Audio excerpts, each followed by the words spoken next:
Yo, what's up, Diamond family? It's your man VV, and welcome back to the VVS Academy. As you guys know, I'm here every week dropping off gems, teaching you to record and mix your music better. So if that sounds good to you, stick around. Look, man, I got a really crazy video for you guys. I'm gonna be showing you guys how to mix vocals to a 2-track beat. All right, so it's gonna be really quick, really easy. I'm gonna show you guys the 4 plugins I use when I'm trying to get the beat right so the vocals will sit where I want them to sit. All right, so I'm not gonna overtalk it. We're gonna jump right into it. I'm in my free template, and if you don't have a template for recording in Logic or in Pro Tools, check out my templates down below, man. They're gonna completely change the way that you sound, completely change the way that you record, and really inspire you to make some really great songs right away. They're completely free. Check them out down below. Let's go jump right into the track. I'm gonna play it back with everything done, and then we'll strip back and I'll show you what I did. Need a Cody, I'm my only shooter. I'm schooling these niggas like I was a tutor. You make the wrong move, we gon' send you to Buddha. I don't gotta question my bro, cause I know he a dude. I'm salty cause I switched the cars. I'm not cheated, she called me a puma. Wait, bro. Alright, cool. So as you can hear, the beat is still fat and knocking and punchy, and the vocal is right there cutting through. And that's the balance that's always hard to get when you're working with a 2-track. So I'm about to show you guys how we got there. Let's take all these plugins off of the beat channel, and then I'll just leave the trim. We don't even count the trim. That's just basically turning the beat down so that you leave room for the vocal. So really the first tip is to turn the beat down. But you'll notice that as we trim the beat, there's sections like this that aren't that loud to begin with. So when we start to turn down everything within the track, those sections get lost even more. And so that's one of the things we want to try to combat, as well as bring some overall balance to this beat in relation to the vocal that we have. So let's start with the first thing I do, which is EQ. I bring up just an infinity EQ. It's a great visual EQ, so you can kind of see what you're doing. The first thing that I like to do is roll off everything kind of below 30. Here, I'll play it back so you can kind of see the waveform hitting. I like to go right at the bottom end of the 808 and kind of shave off just the lowest parts of it. And I'll play with the curve of it, and you'll see me do a little bit of that here.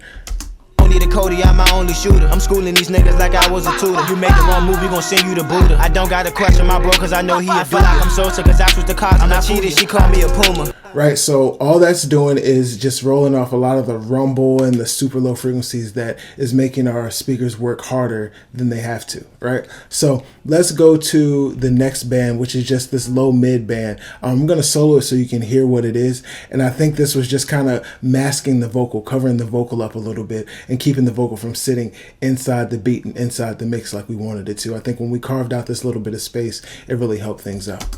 Need a Cody, I'm my only shooter. I'm schooling these niggas like I was a tutor. You made the wrong move, we gon' send you to Buddha. I don't gotta question my bro, cause I know he a dude. I'm salty. Yeah, so I just dug out 2 dB there just to add a little bit of space in the low mid range for the vocal. Especially if you have a vocal that's a little bit higher in pitch, you want to preserve as much low end and low mid range as you can. And then I added, how much do we add here? It's maybe less than a dB. Okay, so it's like 1.5 up here at 291, 2.91 kilohertz. That's just because the vocal was a little fizzy there, and so I tried to kind of mask it with the beat, which is another thing that you can do with EQ, man. You can use EQ to unmask things, and you can also mask things that you don't really want that prevalent. And so that's what I tried to do here, and I'll play it and solo the frequency.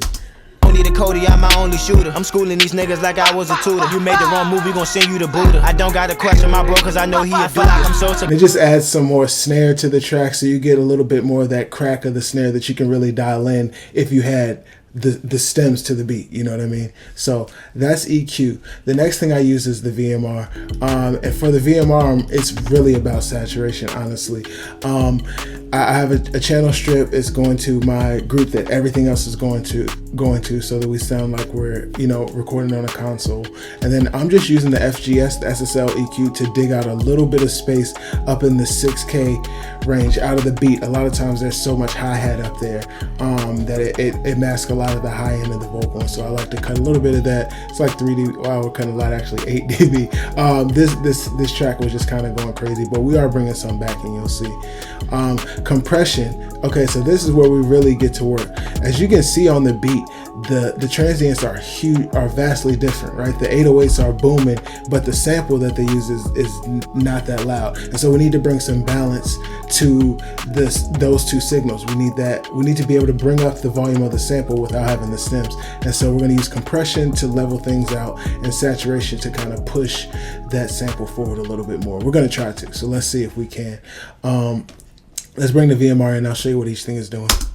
Need a Cody, I'm my only shooter. I'm schooling these niggas like I was a tutor. You make the wrong move, we gon' send you to Buddha. I don't gotta question my bro, cause I know he a dude. I'm Sosa, cause that's what the cost. I'm not cheated, she called me a Puma. Right, so you hear what that did. The track just got so much more controlled. We did roll off that upper high range, but we brought some back with the shimmer here, with the saturation. And we just added a little bit of thump and thickness because remember we rolled off that super low sub. So we just wanna give the illusion of more bass than there is. So this VMR is really doing the pre-saturation. It's getting some saturation in, but step number 3 is really the big one, and that's the black box. You can use the black box here. You can use True Iron from Kazrock. There's a few saturators you can use. You could use the Revival, honestly, and just tweak it a little bit differently, but I like to use the black box. This is how I have it dialed in.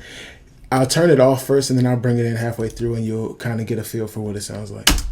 Need a Cody, I'm my only shooter. I'm schooling these niggas like I was a tutor. You make the wrong move, we gon' send you to Buddha. I don't gotta question my bro, cause I know he a dude. I'm Sosa, cause that's what the cost. I'm not cheated, she called me a Puma. Right, so did you hear what happened? The emphasis on the low end of the beat kind of shifted. And so the beat got a lot more even, a lot more balanced. And that's gonna be great for translation on smaller speakers. So when people are listening on their phone, on their earbuds, or just on their laptops or whatever. And it's also gonna help you to get the song louder, which is also a plus. So saturation is super key here. The black box is a great one to go with. And then the last thing I use is just a clipper, man. I like Standard Clip. It's a super cheap plugin, but it works really good. And I'm actually, the beat isn't that loud that it needs to be clipped, but I want to control it more so that I can push it later on in the mix. So I'm just clipping it now, and like I said, I use these a lot. I'll maybe have like 4 or 5 of these on a mix, just clipping different buses before they all come together. And it's just the way I like to mix. So I'll bring that out and then I'll put it on and I'll let you see what it's doing. Need a Cody, I'm my only shooter. I'm schooling these niggas like I was a tutor. You make the wrong move, we gon' send you to Buddha. I don't gotta question my bro, cause I know he a dude. I'm Sosa, cause that's what the cost. I'm not cheated, she called me a Puma. I gotta go. 22 shots out the whip, then we go. And honestly, man, I don't know if it's something that I'm just hearing, but I love the sound of the Standard Clip and the oversampling. It just does something to kind of polish a sound for me. It does something that I like, and that's why I use it so much. But look, man, that's all you need. 4 plugins. It doesn't matter what beat you have, you can get it sounding a lot better and a lot more balanced for the song that you're mixing pretty quickly. So if you need any more tips, man, check out my channel. And if you want to learn how to mix your songs super quick, every song in 30 minutes, I got a free live training of me teaching you how to mix your song in 30 minutes. Just check it out down below. All right, remember, my name is VV and I'm here for you. Stay humble and make diamonds only. Peace. Need a Cody, I'm my only shooter. I'm schooling these niggas like I was a tutor. You make the wrong move, we gon' send you to Buddha. I don't gotta question my bro, cause I know he a dude. I'm Sosa, cause that's what the cost. I'm not cheated, she called me a Puma.